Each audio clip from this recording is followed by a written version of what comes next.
Fucking bunch of Daggetts. There's a reason we ain't poets. Yeah. At the mid-December meeting in Mar-a-Lago, the two ILA leaders met for 2 hours with President-elect Trump and spelled out the cause for an impasse in negotiations with the ocean carriers represented by United States Maritime Alliance, USMX. In the presence of ILA President Harold Daggett and Executive Vice President Dennis Daggett, President Trump, man, they're really proud of those names, too. They say them all over. Every time you say it, it makes me laugh. And they say they repeat the full name every time. Usually in like newspapers, they'll say Mr. Daggett and this and that. In the presence of Harold Daggett and Dennis Daggett, President Trump spoke by telephone to USMX officials to express his support for the ILA. He then posted a powerful message on Truth Social announcing his support for the ILA. There's been a lot of discussion having to do with automation on United States docks, President Trump wrote. I've studied automation and know just about everything there is to know about it. The amount of money saved is nowhere near the distress, hurt, and harm it causes for American workers, in this case, our longshoremen. Foreign companies have made a fortune in the U.S. by giving them access to our markets. They shouldn't be looking for every last penny, knowing how many families are hurt. Wow, look at that.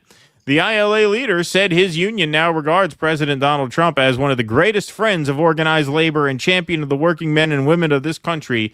He's a hero to our ILA union and members, said the ILA leader. President Trump gets full credit for our successful tentative master contract agreement, said ILA President Daggett. So just like, I mean, obviously a less severe circumstance in ways, but just as... you know, the Israel-Gaza war was going to cause him headaches if it was going on when he took office. A strike like this would have been a major headache, too, and so he made sure he got it taken care of. And thankfully, you know, he intervened on behalf of the workers, it seemed, to get the automation protections, you know, as opposed to when Biden intervened, it was on behalf of management to crush the railroad. Yeah, if it was up to Biden, he would just crush their strike and tell them, fuck you, go back to work, and you know, that's it. That's that. I mean, they still haven't cleaned up East Palestine or the water in Flint. I mean, for fuck's sake. Well, go ahead.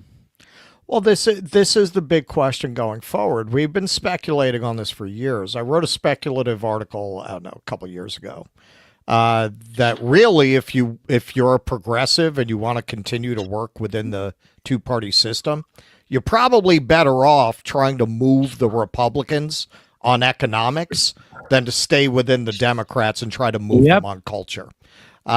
Because this is not the first time this happened. The bases of the two parties flipped in the 19th century. So it can happen again, because ultimately, if your base is working class people, you can't just do Reaganomics indefinitely. Ultimately, now those are your voters. Now you own those voters. So this is the question. How far does this extend? Are they going to support the Amazon workers?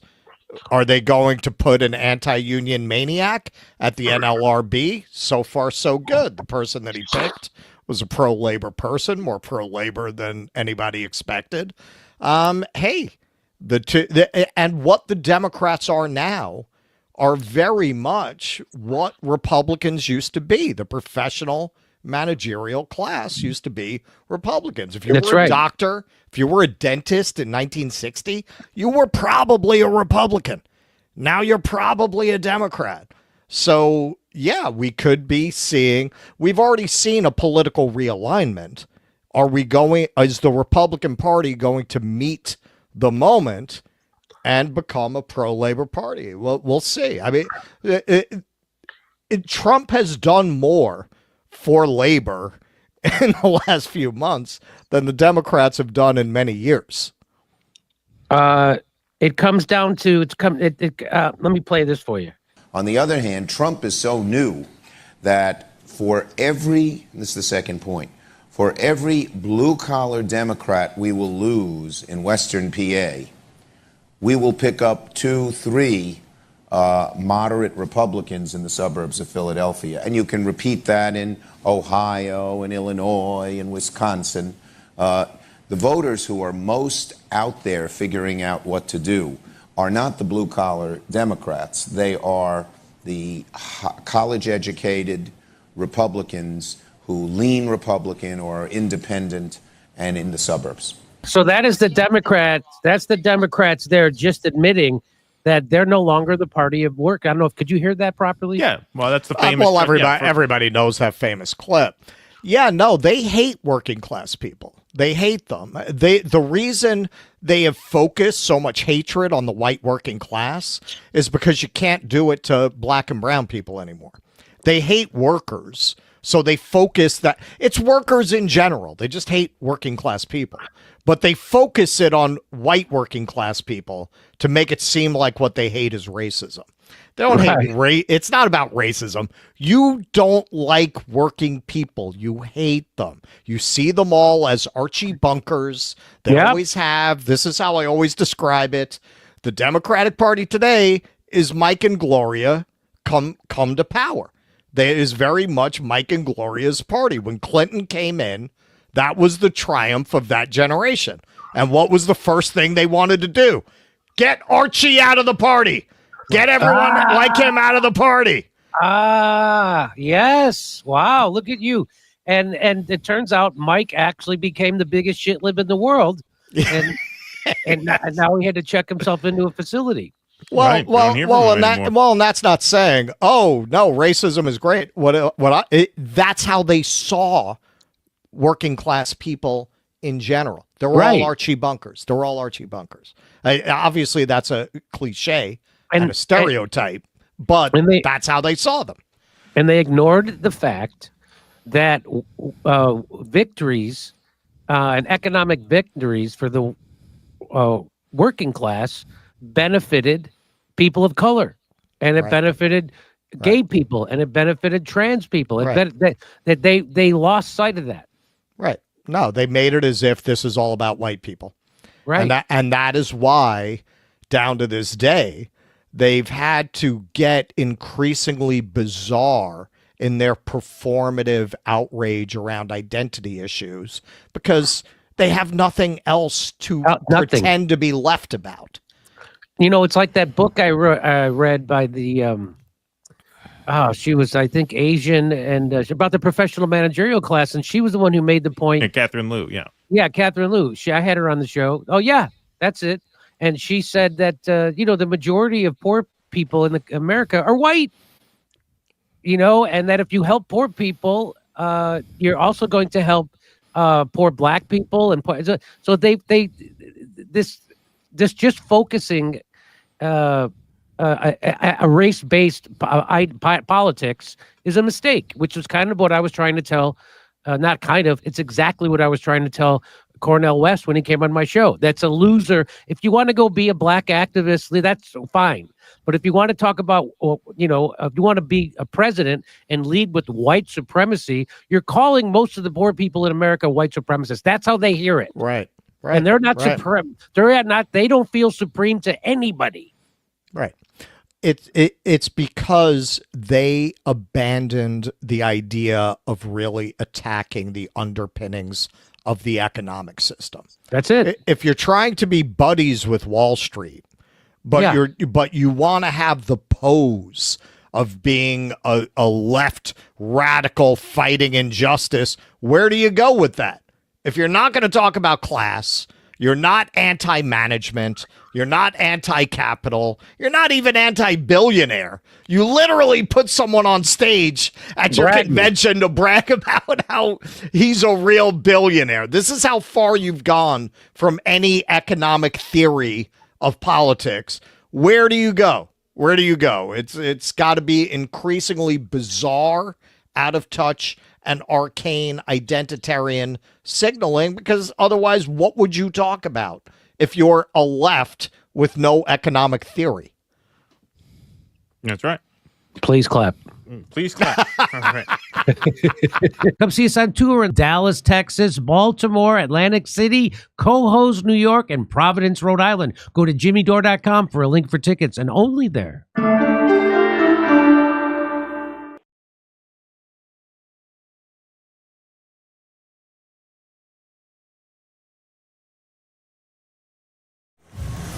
I'm going to try your name in the German pronunciation. Okay. For fun. And after I screw it up, I'll do it the way you asked me to. So, Dr. Rainer Seidelmann? Oh, okay. The English version is Rainer Seidelmann. The German version is Rainer Zittelmann. Okay, Rainer Zittelmann. Yes, it's close. Dr. Rainer Zittelmann. Yes. Historian, sociologist, and author of Hitler's National Socialism. Welcome to Dad Saves America.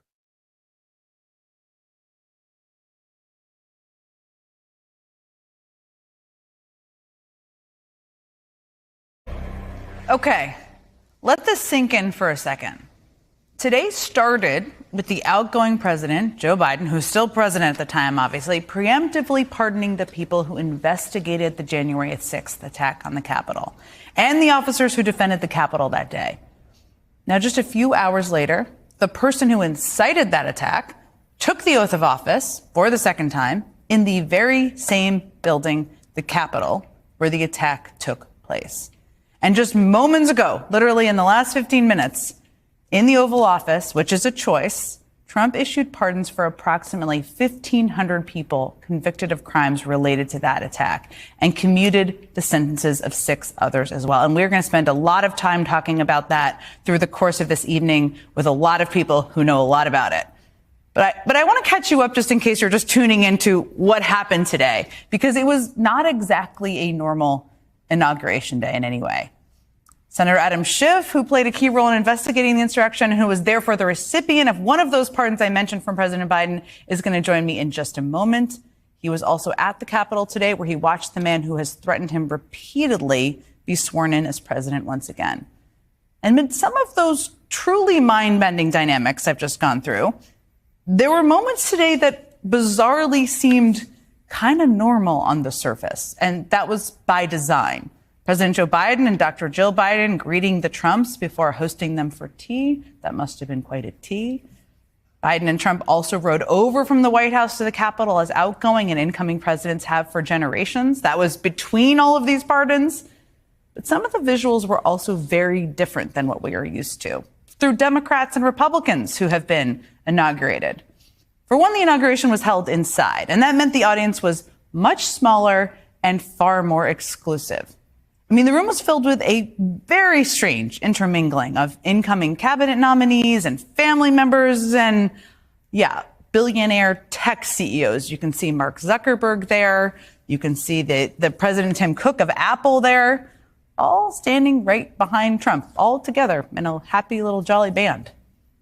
It also meant that most of the 200,000 people who had tickets to the inauguration were left lining up to get into the Capital One Arena in downtown D.C. to watch the proceedings on a jumbotron. It also meant there wasn't the typical inaugural parade, when past presidents like Jimmy Carter took the opportunity to walk the full route, see people who voted for him, who were there out supporting him. Or when Barack Obama, in about the temperature in the 20s with a high wind chill, hopped out to greet thousands of supporters on Pennsylvania Avenue on the route. Today, there was none of that. In other words, it wasn't really an inauguration for the people who had sent Trump to office again. Instead, it was in many ways an inauguration for the powerful, including Trump himself. And that was also true for the speech itself. I mean, typically the inaugural address, again, whether you're a Democrat or Republican, is not really a political speech. Of course, it's a moment in politics. I mean, it's the result. You're being inaugurated because you won an election. But it's often a time where politics kind of suspends itself for a moment. It's a time where a president doesn't discuss themselves or their political victory or where they won or lost. Instead, they discuss the country, where it is, where it needs to go. Oftentimes that means discussing a crisis. Their country always has some sort of crisis going on, and how the country can get through it together. 16 years ago for Barack Obama, that was the financial crisis. Just 4 years ago for Joe Biden, that was the COVID pandemic. But today for Donald Trump, his focus was very much on himself. I don't think it's an overstatement to say, for anybody who watched, this is not only perhaps the most politicized inaugural address in history, but also the most self-involved. I mean, he said in the speech he was tested and challenged more than any president. He said he was, quote, this is a quote, saved by God to make America great again. He said many people thought it was impossible for him to stage a historic political comeback, but here I am. There's a whole lot of me, myself, and I. Not a whole lot of us as a country. And remember, that was teleprompter Trump. That was scripted Donald Trump.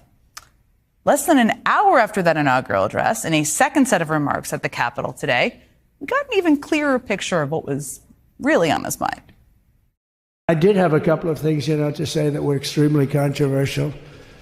And between JD and Melania and anybody else that heard, please, sir, it's such a beautiful unifying speech. Please, sir, don't say these things. I was going to talk about the J6 hostages, but you'll be happy because, it's action, not words that count. I was going to talk about the things that Joe did today with the pardons of people that were very, very guilty of very bad crimes, like the Unselect Committee of Political Thugs. I was going to talk about that. They said, please don't bring that up right now. You can bring it up tomorrow. I was going to talk about that, but they said, please don't bring it up. Just saying a little quiet part out loud there. He also did the same thing in Capital One Arena a little bit later. Now, I think it's important to take a little bit of a step back and talk about why he's still so fixated on this and why he pardoned the people who perpetrated that attack just in the last hour. What he's really signaling with these pardons is that if you commit a crime in my name, it's not really a crime. That's how he sees his own power. It's how he sees his new job as the president of the United States. We saw that basically throughout the day today. And we may continue to see it in the hours and days and months to come. I mean, one of the executive orders he just signed moments ago is one that will end birthright citizenship, which flies in the face of the Constitution and is explicitly protected under the 14th Amendment. Can't really just end birthright citizenship. But he's telling us that he thinks he should be able to. He told us what he thinks of his power in that speech. Definitely, God sent him here, saved him, apparently. He still also told us with the visuals of that inaugural ceremony. And he's telling us with these executive orders, too. He's telling the country that crimes committed on his behalf are not really crimes, that he knows better than the Constitution. But it's crucial to remember that just because he thinks that doesn't make it true. And the great tension moving forward for this country from this day one that we're still in through the next 4 years is going to be between how he sees power and what he can actually do. And it's incumbent upon all of us to talk about that. Joining me now is Democratic Senator Adam Schiff of California. He received a preemptive pardon from President Biden today. He also attended today's inauguration. There is so much I want to get to with you, Senator Schiff. I just have to start. I mean, in the last hour, Donald Trump was in the Oval Office, which I see as a choice, and just pardoned 1,500 people convicted for the attack on our Capitol.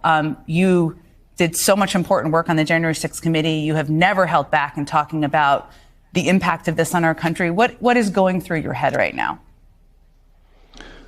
It's obscene. It's a grotesque display of his new power as president to pardon these 1,500 or 1,600 people, which I have to imagine includes people that committed violent assaults on law enforcement. It certainly includes, apparently, one of the leaders of the Proud Boys. Rather fitting, sadly, that among his very first acts in office is to give a pardon to a white nationalist leader like that. So hard to imagine that we were sitting in the Capitol, the site of that attack, and hours later, the man who incited that attack pardons the people who participated in that attack. It really is a terrible way to begin, but not a surprising way to begin the new administration.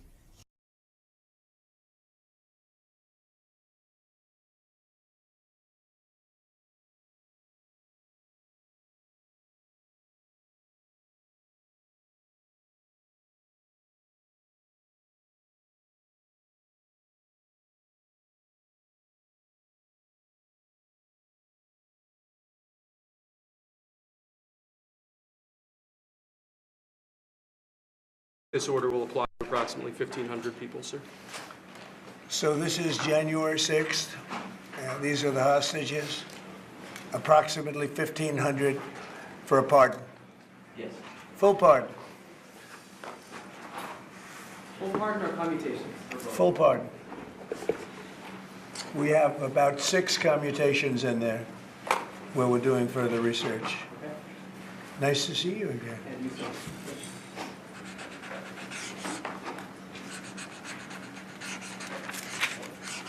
So this is a big one. Anything you want to explain about this? We hope they get them. We hope they come out tonight, frankly. We're expecting it. Approximately 1,500 people. Six commutations. Were there any cases you did not commute or pardon of people? We're looking at different things, but the commutations would be the ones that we'll take a look, and maybe it'll stay that way, or it'll go to, full pardon. And the order does require the Bureau of Prisons to act immediately on receipt of the pardons and commutation orders.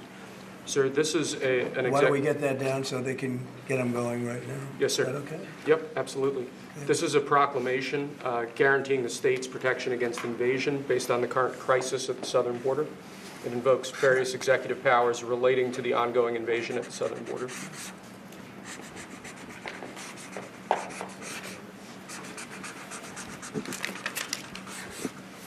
Mr. President, what makes you confident that those are not going to be blocked by the courts?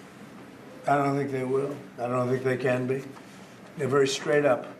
Why don't you take that and go over here? Can you get him over here, not on the side angle? Do you mind? Just go right over here with your friends.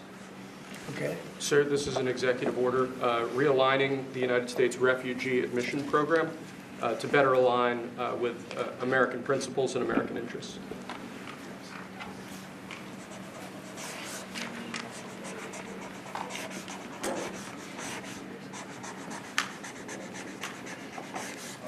Okay?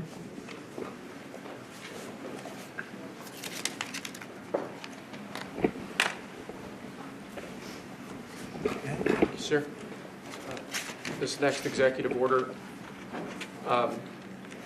is about protecting America from foreign terrorists and other national security and public safety threats. Again, crisis at the border, but it goes beyond that and it implicates other executive powers as well. Yeah?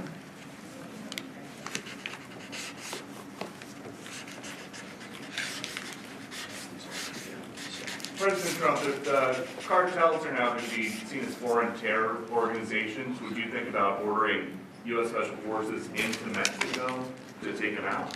Could happen. Stranger things have happened. Mr. President, And that was actually that Maduro would accept Venezuelans. Say it? How will you make sure that Maduro would accept Venezuelans? Well, we're going to see in Venezuela. We're looking at Venezuela very strongly. It's a country I know very well for a lot of reasons, and well, it was a great country 20 years ago, and now it's a mess, right? Sir, can we expect ICE raids starting tomorrow in major cities? What does that mean? Can we expect ICE raids in major cities tomorrow? I don't want to say when, but it's going to happen. Has to happen, or we're not going to have a country left. This is actually an executive order designating the cartels and other organizations to be foreign terrorist organizations. That's a big one. Yes, sir. People have wanted to do this for years. So they are now designated as terrorist organizations, foreign. And Mexico probably doesn't want that. But we have to do what's right. They're killing our people. They're killing 250, 300,000 American people a year. Not 100, like has been reported for 15 years. It's probably 300,000. This is an executive. Mexico doesn't want that. How are you going to deal with this? I don't know. You'll have to ask them. Sir, this is an executive order entitled Protecting the American People Against Invasion, which again deals with the southern border and the unprecedented admission of illegal aliens across the southern border.